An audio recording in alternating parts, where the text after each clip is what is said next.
Nesse exercício, nós temos o gráfico que corresponde nada mais do que uma leitura do enunciado.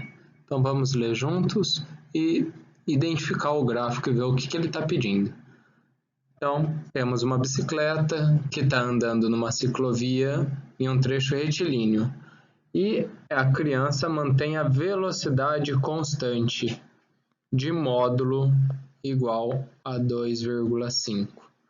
Então, começo de conversa, 2,5 metros por segundo. Então, essa é a velocidade que ele fala que o módulo, em matemática a gente pode usar esse símbolozinho aqui, tá? Ele é 2,5 metros por segundo. Se eu olhar no gráfico, então a primeira coisa que a gente pode observar é que essa curva aqui no gráfico, ela está descendo, está decrescendo. Por isso que ele falou que o módulo é 2,5, tá? O módulo é sempre positivo, então a velocidade e o crescente ou decrescente do gráfico, vamos lembrar que significa a direção. Perfeito. Então, o diagrama horário da posição para esse movimento está ilustrado na figura, certo? Segundo o referencial adotado, no instante 15 segundos, ou seja, ele está perguntando aqui no meio, 15 segundos. No instante 15 segundos, a posição da criança é qual? Ele está querendo saber, então, qual é essa posição. Certo? Então, ele dá alguns dados para a gente.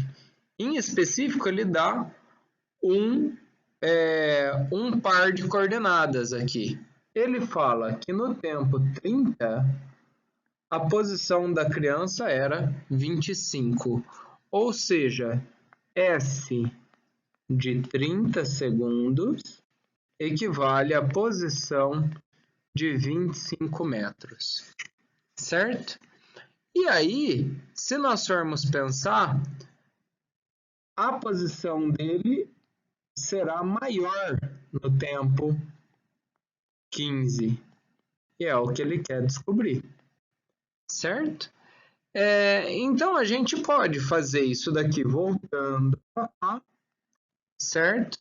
Ou alguma coisa similar a essa. Vejamos que a cada segundo, por definição da velocidade, ele diminui a sua posição em 2,5 metros, certo? Portanto, bastasse uma das formas de eu fazer esse exercício consiste justamente em fazer o quê? Que a posição ou a variação da posição em 15 segundos vai ser dado pela velocidade vezes o ΔT. Ou seja, a variação da posição dele tendo andado, tá?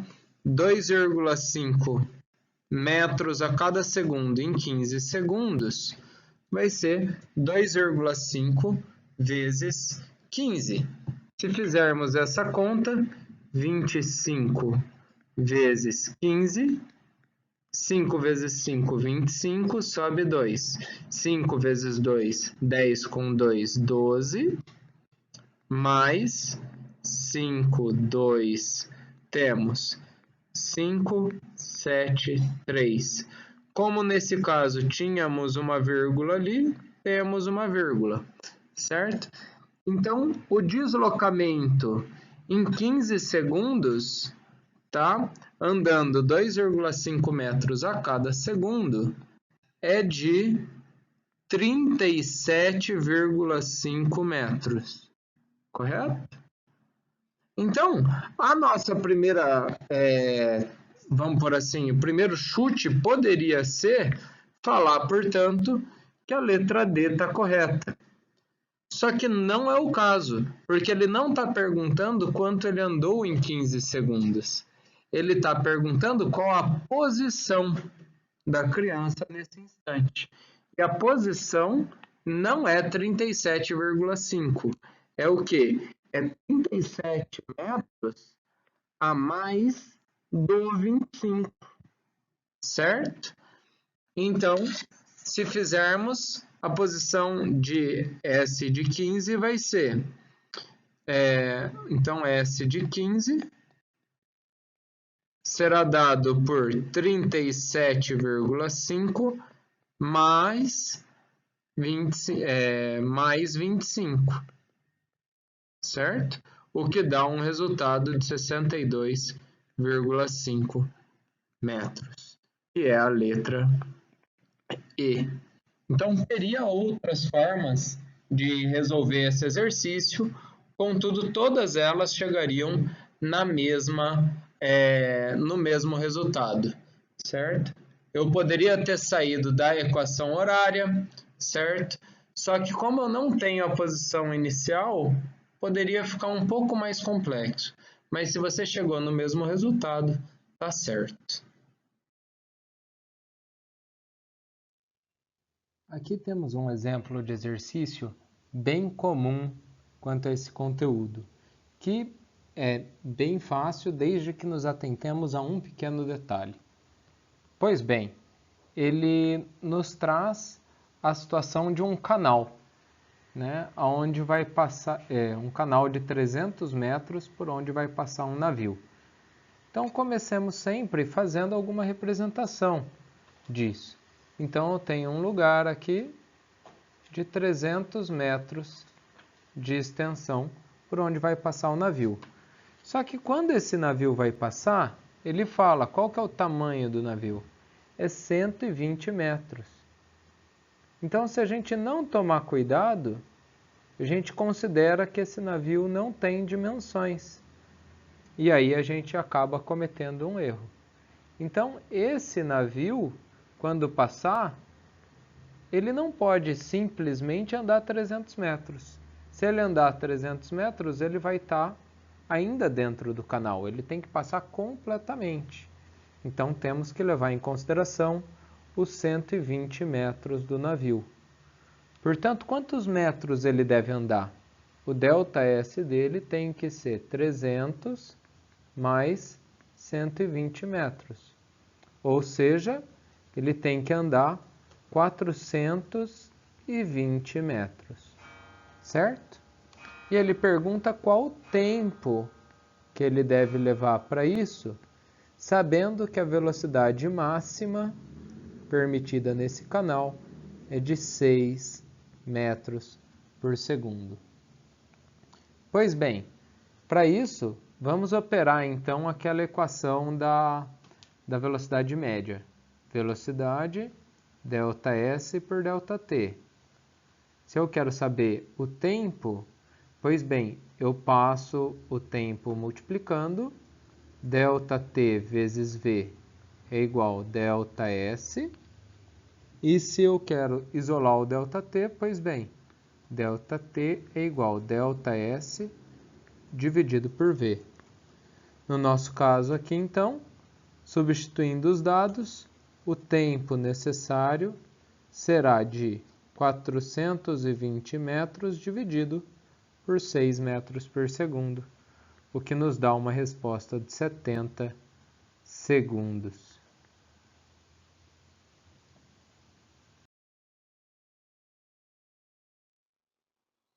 Nesse exercício nós temos a pergunta sobre um carro dentro de um cruzamento e se ele vai conseguir passar a tempo.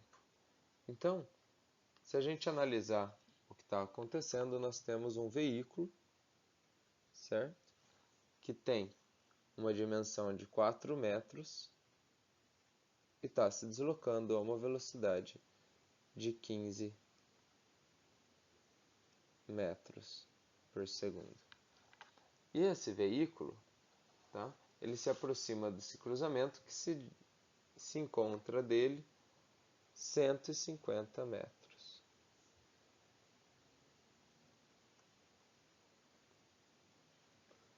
Esse cruzamento, ele também tem um tamanho de 26 metros e o semáforo que acabou de abrir vai ficar aberto no verde por um tempo de 15 segundos. A pergunta é se ele realmente conseguirá passar a tempo. Então, analisando isso daí, vale a pena a gente entender o que significa o conceito de velocidade. O conceito de velocidade consiste na situação se ele que ele andará a cada 15 metros a cada 1 segundo, correto? Portanto, em 10 segundos, ele vai andar 10 vezes de 15 metros, ou seja, 150 metros. Reparem bem, então, que estes 150 metros ele vai ter andado em 10 segundos, o que significa que sobra para ele 5 segundos do tempo inicial para percorrer o restante do trajeto. Mas que restante do trajeto? Ele não chegou ao cruzamento? Então, chegou, mas o veículo agora encontra-se na beirada do cruzamento. O que para que ele atravesse esse cruzamento, faltam 4 metros mais o tamanho da via, ou seja, 4 mais 26. Então ele tem que andar mais 30 metros. Como ele está andando 15 metros por segundo, ele demorará 2 segundos adicionais para terminar de atravessar. Então a soma seria 10 mais 2, com um tempo de 12 segundos, ele atravessa o cruzamento. Então a resposta seria sim. Ele pergunta sim ou não, né? Então, sim, pois o veículo necessita de apenas 12 segundos para atravessar o cruzamento.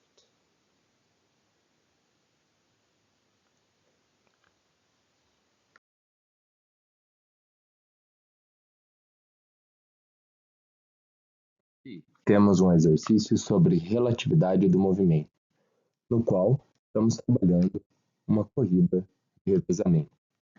Nessas corridas de revezamento, então nós temos dois atletas, né, correndo.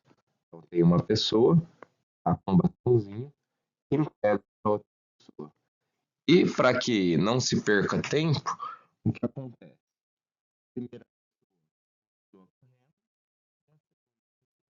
está correndo a mesma velocidade que ela, para que um consiga entregar o bastão para outro sem perder o tempo de ficar parando, né? Então, nessa situação, é questionado sobre os referenciais destes corredores. Então, vamos analisar a primeira afirmativa. Caso consideremos um referencial fixo na pista, igual comentei, ambos os atletas estarão andando, correndo no caso, e eles terão velocidade iguais. Correto? Então a 1 é verdadeira. Já a 2, num referencial fixo em um dos atletas, caso pense, sempre que coloca o referencial em algo que é referente à Terra está em movimento, pensa num jogo de videogame, certo? Então, se você estivesse em um jogo de videogame de primeira pessoa, o outro atleta que estaria à mesma velocidade pareceria para você que está parado. Então, com velocidade, isso é possível. Aí você percebe o movimento pelo movimento do restante da imagem, como se a Terra estivesse em movimento. A segunda também está verdadeira. A pergunta agora é a terceira. O movimento real e verdadeiro é aquele que se refere a um referencial inercial fixo nas estrelas distantes. Então, ignore essa palavra inercial por hora, e pense em algumas palavras aqui. Ele coloca movimento real, ou seja, o único que é válido e verdadeiro seria se considerássemos que as estrelas estão paradas e o resto, então, o planeta Terra e os próprios corredores estão em movimentos. Isso não é verdadeiro, tá? Isso não é real. Todos os referenciais são equivalentes. Isso daí vai ter consequências até lá na relatividade de Einstein. Então, todos os referenciais são equivalentes. Você sempre consegue fazer uma transposição de referencial e o movimento é relativo a esse referencial. Portanto, o 3 é falso, tendo somente 1 e 2 como alternativas corretas. Portanto, temos a resposta, a letra D.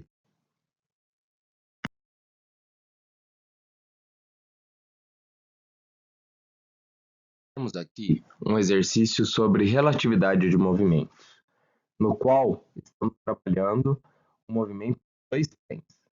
Um trem em cima que tem tamanho de 100 metros, como diz no exercício, e move-se com velocidade de 15 metros por segundo. Já um segundo trem, que é maior porque tem vagões, esse trem tem um tamanho de 400 metros e está se movendo a uma velocidade de 10 metros por segundo. Perfeito? Então, a pergunta aqui é quanto tempo será necessário, qual o tempo gasto, para que os dois se cruzem totalmente. Então, se fôssemos fazer uma análise individual de cada trem, poderíamos colocar isso aqui num gráfico de posição por tempo, né? Então, S por T, lembrando que S aqui está em metros, e o tempo está em segundos, devido às unidades do exercício, nós poderíamos colocar os dois gráficos. Primeiro, que um está indo em uma direção e o outro na outra. Portanto, um necessariamente estaria indo para cima, chamaríamos isso do gráfico em vermelho. Já o do azul, necessariamente, está a um outro ponto, voltando aqui, né? E aí teria uma análise meio complexa, certo? Para compreender o instante de cruzamento dos dois. Na verdade, o instante de cruzamento é no ponto zero, né? Os dois começam a se cruzar no ponto zero. Então, o gráfico correto seria dessa forma. Mas começaria ali a ficar complexo a situação. Então, tem uma técnica que facilita muito esse entendimento, que é compreender a situação em cima da velocidade relativa. A velocidade relativa do objeto é aquela que só considera a diferença entre a velocidade dos dois. No caso, seria como se fosse a velocidade de um menos a velocidade do outro, a diferença. Por exemplo, se os dois estivessem à mesma velocidade, a velocidade relativa seria zero. Nesse caso, chamaremos o 1 o vermelho e o 2 o azul. A velocidade relativa entre eles, por exemplo, será do vermelho, que é 15, só que a do azul menos a velocidade do azul. Contudo, a velocidade do azul é contrária à velocidade do vermelho, portanto é menos 10. A velocidade relativa entre eles, portanto, colocar assim, a velocidade relativa entre eles, portanto, será de 25 metros por segundo, já que menos com menos dá mais, e ficaria aqui, né, 15 mais 10. Então, se você for parar para pensar, essa é a situação, os dois vindo um em direção ao outro, eles se encontrarão. Um está com uma velocidade maior em relação ao outro, certo? Eles se encontrarão mais cedo, correto? Então, aqui eu considero o vermelho, por exemplo, parado e o azul vindo em sua direção, ou o contrário. Agora, basta que pensemos quantos metros eles têm que andar. Então, qual a distância total que eu tenho que analisar? A distância total são 500 metros, que é 100 mais 400. Portanto, o ΔS total que temos que pensar será de 400 mais 100, que é o necessário para que os dois se cruzem totalmente, né? Tempo necessário para que cruzem totalmente um o outro, vai ser 500 metros. Portanto, volta a uma equação agora, um movimento só, o qual vamos usar a fórmula da velocidade média. Qual que vai ser a velocidade? Nesse caso, a velocidade relativa entre eles, que é 25 metros. E ele tem que andar 500 metros.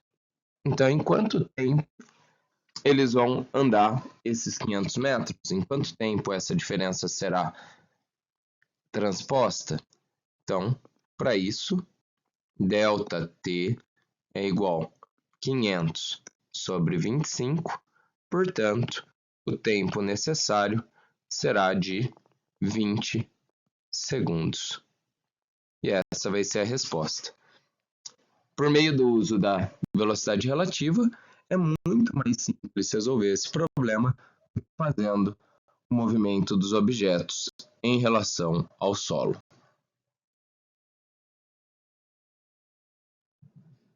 Temos aqui um exercício que comenta de dois veículos que vão um de encontro ao outro. Como sempre, vale bastante a pena a gente fazer um desenho da situação. Vamos desenhar aqui do lado. Eu tenho uma cidade A, representada aqui por esse pontinho, e a 300 quilômetros dele eu tenho uma cidade B. E ele comenta que eu tenho dois carros, um carro P e um carro B. Não, perdão, um carro Q, certo? Vou fazer esses carrinhos aqui. Então, o carro P está saindo de A e vindo em direção a B. A gente pode falar que aqui é o referencial positivo, certo? Já em contrapartida, eu tenho um carro que sai de B, que ele chama de Q, e que vem em direção a A. Esses dois carros, ele dá o valor da velocidade deles. Um é 80 km por hora e o outro 70 km por hora. Só que é interessante, vamos lá. A velocidade de P vai ser 80 km por hora. Só que a velocidade de Q, é interessante a gente tomar um determinado cuidado, que é o quê? Ela não está indo na direção oposta à distância de 300 km que a gente marcou. Portanto, a velocidade de Q ela vai ser uma velocidade negativa. Se você quiser considerar o referencial contrário, não tem problema. Nesse caso, a gente adotou de A para B, certo? Então, vamos fazer isso por raciocínio lógico primeiro. Depois a gente vem para as determinadas contas. E se assim você quisesse fazer na prova, também não teria problema, tá? Então, a primeira coisa que é interessante a gente pensar é, se um anda com 80 em uma direção e o outro anda com 70 na outra direção, a cada 1 hora eles se aproximam quanto? A cada 1 hora eles se aproximam 80 de um lado mais 70 de outro, porque está vindo de encontro, ou seja, eles se aproximam 150 quilômetros, certo? O que significa que para eles matarem os 300 quilômetros, eles têm que andar quanto tempo? Eles têm que andar o dobro disso que a gente acabou de colocar. 2 horas vai fazer com que eles andem 300 quilômetros. Que é o que ele pergunta ali no instante do encontro. Vamos dar só uma olhada aqui, ó. Então, como isso seria acontecer? 1 hora andando do P andando em direção a B, ele ia chegar na posição 80. 1 hora de Q voltando em direção a A, estaria no 230. 2 horas do 80 mais 80, ele chegaria a 160.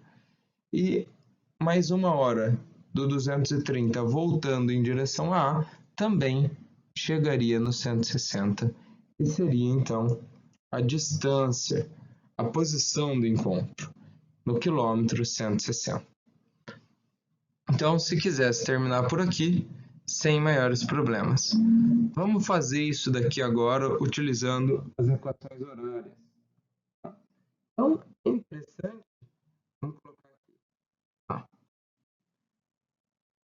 Se eu for ponderar o movimento uniforme de cada um desses dois veículos, então nós temos S de P, vai ser S0P, mais velocidade de P vezes o tempo, assim como, vou fazer de amarelinho de novo, o SQ, que é posição inicial do carro P, mais velocidade do P vezes o tempo. Certo? Então, vamos agora substituir alguns valores. A posição inicial do P, segundo o nosso referencial, é 0. A velocidade inicial dele, 80 km por hora.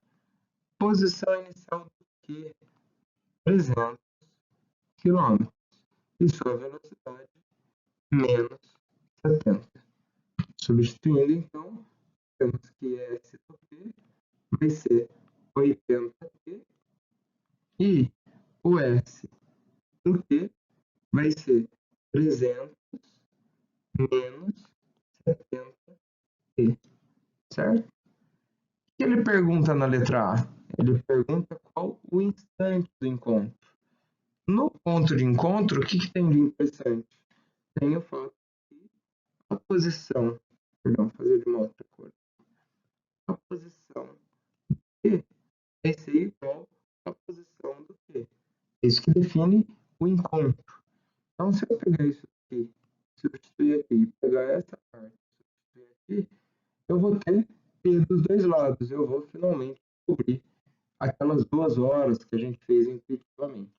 Então, vai dar 80T é igual a 300 menos 70T. Esse 70T que está subtraindo pode passar para o outro lado. Vai ficar 80 mais 70T é igual a 300, ou seja, 150T é igual a 300, e, portanto, T é igual a 300 dividido por 150, que significa que T é igual a 2 horas, que era o que a gente tinha descoberto. Certo? Agora, se eu pegar essas 2 horas e substituir em qualquer um dos valores dessas equações horárias, eu vou chegar na posição. Então, se eu pegar, por exemplo, do P mais fácil, S de P é igual a 80 vezes T. Se eu pegar agora essas 2 horas e colocar lá, eu vou descobrir que o P vai ser 80 vezes 2, SP, 160 km.